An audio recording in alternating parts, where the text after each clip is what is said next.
e este contato gráfico via computador. Uma maravilha que teve início e se generalizou no século XXI. Por que século XXI? 1990 é considerado pelos autores como o início do século XXI, o fim do século XX. Quem fala isso é Eric Hobsbawm, um grande historiador. Então, o século XX acabou em 90, na década de 90, quando aconteceu o fenômeno da globalização, em substituição ao mundo bipolar, onde havia Estados Unidos representando um grupo e a União Soviética representando hoje outro grupo. Hoje não existe mais a União Soviética, é a SEI, né? Então essa comunidade de estados independentes continua socialista, mas não existe mais aquele império russo comunista que fazia frente aos Estados Unidos.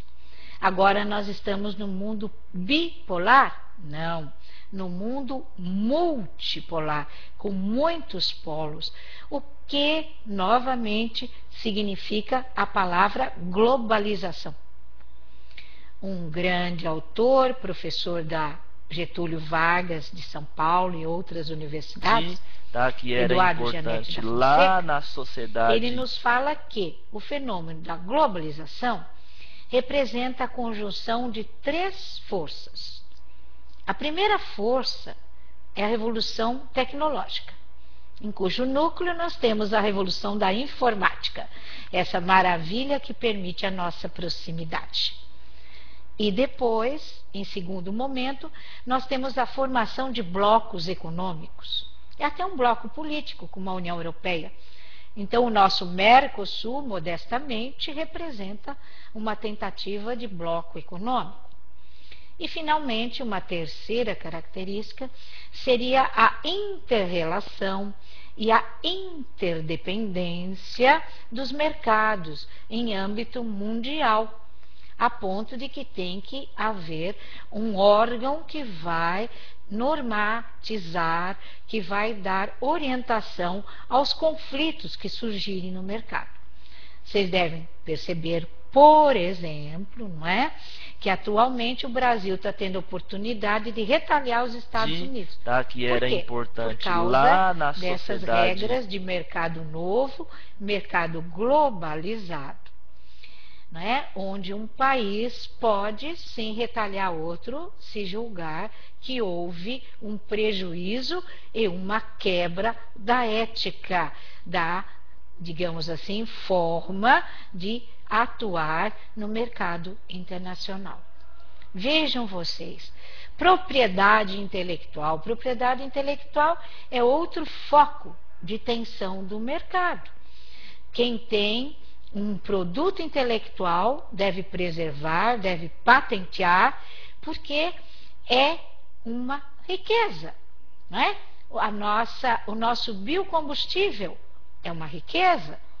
O nosso petróleo, que é uma riqueza não renovável, não é?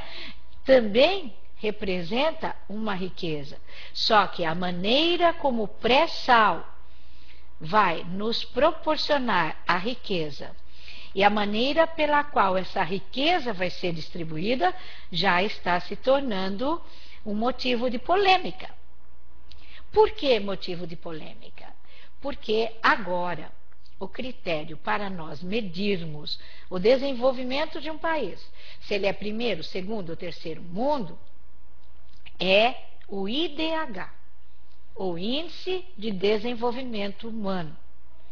Quais são os fatores que entram no IDH? Os fatores que entram, alguns deles, os principais, são o PIB, o Produto Interno Bruto, depois educação, depois saúde. Vejam bem, que beleza para o Brasil que educação agora representa um fator de desenvolvimento, não é? Por que educação representa um fator de desenvolvimento? Porque na cabeça dos brasileiros estão as inovações, as invenções, a ciência que representa conhecimento. Então, essa é a importância da educação. O reconhecimento do valor do conhecimento. Aquilo que o professor Enaldo e o professor Roberto disseram para vocês, e que agora a professora Maria Lúcia repete. O desenvolvimento individual e nacional se faz pela via cultural. Então, o Brasil, pedagogos e pedagogas, meus colegas de missão e vocação, todos vocês, administradores, assistentes sociais, têm que olhar de uma maneira muito mais atenta para a educação que recebem, tem que dar maior atenção e valor a seus professores, porque no magistério, na docência, está o segredo do desenvolvimento. Querem saber por quê? Um professor tradicional levava vocês a um ponto da escalada do conhecimento. O professor atual, século XXI, tem que levar vocês ao topo dessa escalada. E qual é essa escalada?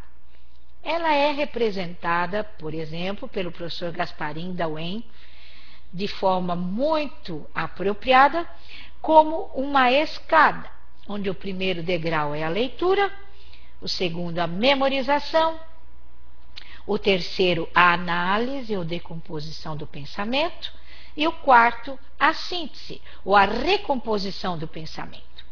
O pensar por si próprio é o TCC de vocês, onde vocês vão colocar tudo que vocês aprenderam no seu curso e colocar na sua própria ótica. Então, vejam bem, educação. Educação é a chave do progresso, educação é a chave do desenvolvimento. E o professor, pedagogo de verdade, de boa didática, ele não leva mais só até a memorização. Não, ele ensina a pensar, ele ensina a subir a escalada do conhecimento. Então, tudo hoje, na nossa época interdisciplinar, gira em torno da educação. Nós temos contribuições de um sociólogo, Demasi, de um historiador, Eric Hobsbawm, de um administrador, Peter Drucker, de um filósofo, Michel Serres, de um futurólogo, Alvin Toffler, de outro membro do empresariado, Tom Peters, todos convergindo para uma afirmação. O núcleo do capital, cada vez mais, será o conhecimento. Esse conhecimento que vocês estão buscando e que nós, professores, estamos não mais sendo donos da informação, porque a revolução da informática nos tirou o monopólio da informação. O que nós fazemos agora é tentar mostrar para vocês o caminho do pensamento próprio e dar algum instrumental para isso, com nossas afirmações. Isso, o instrumental necessário para que vocês atinjam, pela via cultural, o seu desenvolvimento e seu pensamento autônomo. Bom dia para vocês. Até a próxima. Só finzinho.